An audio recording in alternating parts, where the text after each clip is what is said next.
আমি ছাড়বো না। আমার ভাই শরীফ ওসমান হাদী বিচার যেন প্রকাশ্যে এই বাংলার জমিনে আমরা দেখতে পারি। আমিন। আসসালামু আলাইকুম ওয়া রাহমাতুল্লাহি ওয়া বারাকাতুহু। চেহারা কথা বলতে পারবো না, ওই ছেলে আর কোনোদিন জানবে না যে আমার বাবা কেমন ছিল। ভাইরা আমার, ওসমান হাদীর জন্য দোয়া করি। আমরা ওর সন্তান, ওর স্ত্রীর জন্য দোয়া করি। ওর সন্তান মাত্র 8 মাস বয়স। গতকালকে যখন লক্ষ লক্ষ জনতা, তৌহিদি জনতা তোমার জন্য পাগল।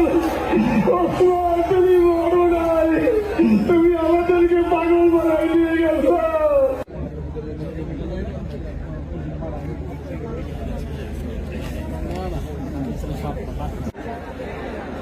তিন ভাই